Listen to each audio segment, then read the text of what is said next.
Ani, Bojo, Joel Egoissa Indignicas. Welcome to another episode of White Buffalo Circles at Home Edition. Today I'm going to tell my daughter the story of Turtle Island and why the Ojibwe people call this place Turtle Island. I hope you guys enjoy. I hope you're being safe out there. Take care and I hope to see you soon. Honey, Sunshine. Mommy, How are you doing today? good. Good. So, we've been doing a bunch of videos, and today in this video I'm going to tell you a little story. Now, a lot of times when I work with kindergarten kids and young kids especially, and I tell them that we never called this place Canada, we called it Turtle Island. Turtle Island, right? A lot of them wonder, why Turtle Island? Why would you call this place Turtle Island? So, we're going to tell the story today about why the Ojibwe people call this place Turtle Island. And this story has to do with a great flood. And it's very interesting about a great flood because in the Bible, they talk about a story about a great flood, the story of Noah's Ark. And in African culture, they tell a story of a great flood. And in Aborigine culture in Australia, they have a story of a great flood. All around the world, cultures and histories talk about this great flood. And if every culture around Mother Earth talks about a great flood, guess what? There was a great flood at some time in our history. Now, the Ojibwe story goes like this. It has a little bit to do with Nana Bojo. And a very long time ago, when God first put people here on Mother Earth, God wanted us to behave a certain way. He gave us instructions. And the Ojibwe people, we have the 7 grandfather teachings, and we follow those teachings. But as time went on and more people started to fill Mother Earth, those people began to lose their way. They began to be disrespectful to their neighbors. They began to disrespect their children and women. They began to disrespect all of creation and put themselves above all of that beautiful circle of creation. And God looked down on the people at that time in disgust. He was so disappointed with the way that we were living here on Mother Earth. He decided to cleanse the earth of the wicked people. And when you want to cleanse something, what you do is you send water. If you want to destroy something, you just send fire, and that'll destroy it. But he didn't want to destroy Mother Earth. He didn't want to destroy creation. He just wanted to cleanse, wash away the wickedness that had become on Mother Earth. So in the Bible, it says it rained for 40 days and 40 nights. And they call it a deluge in the Bible. And I kind of like to cross-reference the stories when I do this because there's a lot of good visuals and references in that Bible as well. Now, the Ojibwe story has to do with Nana Bojo. Now, Nana Bojo is a spirit being, a creature in our culture in many stories. And when the great floods came to Mother Earth, Nana Bojo was walking on creation at that time. So the rains started to pour down for 40 days and 40 nights. And pretty soon, all the little creeks started to overflow their banks. And all the rivers started to overflow their banks. And pretty soon, all the lakes filled up over the shores. And all across creation, the water began to rise and cover the lands. Now, Nana Bojo, when this happened, he was able to grab onto this humongous log and hold on tight. And as that log floated through the waters and down the rivers and rushed out into the great seas, he held on as tight as he could. After 40 days and 40 nights, Nana Bojo was still holding on to that great big log out in the open waters. But he was tired, he was exhausted, and he started to begin to slip off the log. Now, most humans, regular humans like me and you, we would have died a long time ago because we really need food and water, and if we don't have access to that, we die long before 40 days. But Nana Bojo was no regular human. So he's holding onto this great big log, and he's starting to slip off the log into the water. And this great big sea turtle, and back then the animals were much larger than they are today, so he was this huge sea turtle. And he swam up underneath Nana Bojo, and he started to watch him on the log slip from the log and fall underneath the water. So what the sea turtle did was he came up underneath Nana Bojo and he caught him on his giant shell and he raised him back up to the water surface so that he could breathe again.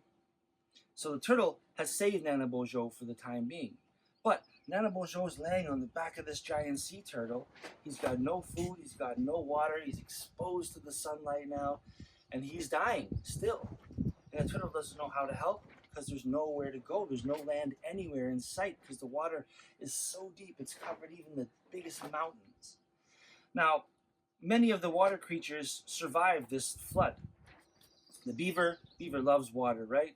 The muskrat was out there, the loons, seals and walruses and all these different water creatures that are okay in the water. They began to gather around the turtle's shell and look at Nana Bojo. They were seeing this human laying there and they were wondering what was going on. And pretty soon they start talking to each other and they're trying to figure out if there's any way they can help Nana Bojo. And as time goes by and the discussion carries on, none of the animals can figure out what to do. And it was the turtle in the story that I was told. The turtle gets this great idea.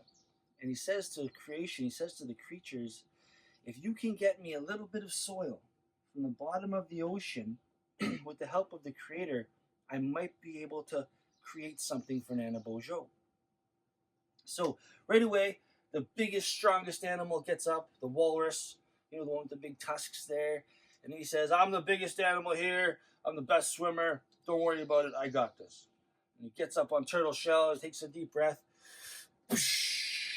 Down walrus goes. Walrus is swimming and swimming and swimming. Now, mammals need to breathe air. They can hold their breath for a long time, but eventually they have to come back up. And that's walrus is swimming. He's gone for about 10 minutes, then about 15 minutes. Pretty soon, 25 minutes went by, and that big walrus come up out of the water. And he took a deep breath of air, and he was exhausted.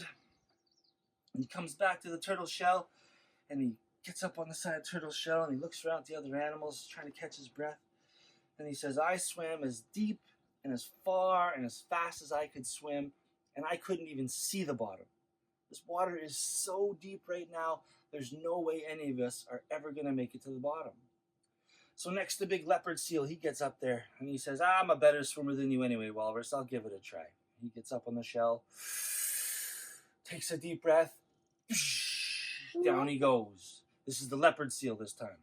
And he's a torpedo. He's swimming super fast, deep down into the ocean, into the darkness, as fast as he can swim. He's gone, same thing, about 20 minutes, 25 minutes go by, a little more than 25 minutes, 30 minutes go by. Big leopard seal jumps out of the water, takes a huge breath, gasp of air, and he comes back to turtle shell, and he gets on the shell, and same thing, he looks around at the other animals, and he says, I swam as fast and far, deeper than walrus, faster than walrus, and I couldn't even see the bottom. There's no way anyone's going to make it to the bottom of this ocean. So then the beaver gets up there. He says, okay, I'll give it a try. And beaver goes down. Same thing, comes back up. Then the loon goes down. Loon tries. And there's this really cool water bird called the hell diver. And the hell diver goes down one after another after another. The animals are trying desperately to get to the bottom so they can bring up some soil and put it on the back of turtle's shell. But they're all failing. And the day is going by. Now it's getting late into the afternoon. And you're starting to see the sunset. And the animals are starting to give up hope. They're starting to talk to each other and say, look, we tried our best to help Nana Bojo, but there's just no way that we're going to be able to do it. So finally, as they're kind of talking and amongst themselves, they hear this tiny little voice coming from behind them say, I'll give it a try. And they're looking around. Walrus didn't even see who it was because there's so many animals gathered around. And this little creature called the muskrat comes out from beneath the other creatures in between them, and he looks up and he says, I'll give it a try. And right away, when the other animals see muskrat, they start laughing. They're like, oh, come on, muskrat. If I couldn't do it, there's no way you're going to be able to do it. Don't even waste your time. Don't bother. But muskrat steps up and he speaks up and he says, look, I want to help Nana Bojo. I'm going to give it a try. And he gets up on turtle shell. That little guy took as big a breath as he could, and down he went. He disappears under the waves. And he's swimming down, he's swimming down, he's swimming down. The other animals are up there, they're laughing like, this isn't going to work at all. So 20 minutes go by, no muskrat. And then 25 minutes go by. This is about when the other animals started to come up. 30 minutes went by, no muskrat. 35 minutes, still no muskrat. And now the animals are really getting worried. They're starting to look around and wonder where muskrat had gotten to. 40 minutes go by, and you see off in the distance there, little muskrat's body pops to the surface. And they see his body float to the surface, so they rush over and they grab little muskrat and they bring him back to Turtle Shell. And they put him on the back of Turtle Shell and they flip him over, and he's not moving. So they start to check for signs of life, right? They listen for his breath, but there's no breath there. And then they check his little pulse to see if he's got a heartbeat. And there's no heartbeat. Muskrat has died. Muskrat drowned trying to get to the bottom. So now all the animals are feeling really sad because they were just laughing at this poor little guy for trying to help Nana Bojo, and here he tried so hard, he sacrificed his life, and he died trying to get to the bottom of the ocean. So they're all sitting around feeling really sad, and it was the beaver. Beaver looked over at little Muskrat, and he noticed that Muskrat's paw was in this tight little fist. So he comes over and he peels open Muskrat's tiny little paw, and inside that little paw was some soil, was some earth. So Muskrat made it. He got all the way to the bottom of the ocean. When those big animals were getting down and they knew they were running out of breath, they turned around and they gave up and they went back. But Muskrat pushed through it, and he went all the way down. He got right to the bottom of the ocean and he got that little bit of soil. But as he was swimming back to the top, he ran out of air and he drowned. So it's kind of a sad situation, but Muskrat is the hero. So they take that little bit of soil in Muskrat's paw and they slap it on the back of Turtle Shell. And as soon as the soil hits the back of Turtle Shell, the shell starts to expand and get bigger and bigger and bigger. And that little bit of soil started to spread out across the shell. And then pretty soon grass started to pop up off the back of that turtle shell and that little bit of soil. And before the animals knew it, they were looking around and they couldn't even see the edge of Turtle Shell. It had gotten so big, and it just kept growing and growing and growing. And then that grass turned into bushes. And those bushes turned into trees. And before they knew it, once again, they were standing around Nana Bojo in the middle of this thick, dense forest that had grown on the back of Turtle Shell. And that shell grew up and grew out and got so big, it grew into what we now know as North America. It grew into the home that we call Turtle Island. So that is the story of Turtle Island. Do you like that story, Sunshine? Yeah. Yeah. Now, what I like about most of the Ojibwe stories is that it's never the bear that's the hero. It's not the big wolf that's the hero. In most of our stories, not all, but most, it's usually the little guy. It's the mouse that gnaws the rope to save the day. Or it's the little hummingbird that comes in and she's the hero. And in this case, that little muskrat, he was the hero of this story.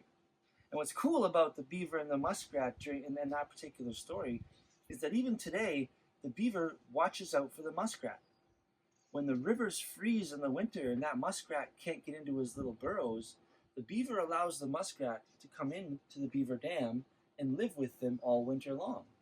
So there's this relationship that the beaver has with that little muskrat. He takes care of him, and I think it directly is related to that story of Turtle Island. So that is why we call North America, Canada, Turtle Island. And that's all we got for you for today. So Bamapi, hope you guys are staying safe, and we'll see you soon. Okay, I hope you enjoyed that story of Turtle Island. Keep in mind that when you hear stories and teachings, there's a lot of regional differences. So in the story that I was taught, it's Nana Bojo, the character in that story. But I've heard that story where it's a female in the story. And if you're researching the medicine wheel, you'll see the colors shifted sometimes. So there's regional differences around Turtle Island, but generally a lot of the teachings are very, very similar, if not exactly the same. So hope you enjoyed that. Hope you're being safe. Bamapi, take care, and I hope to see you soon.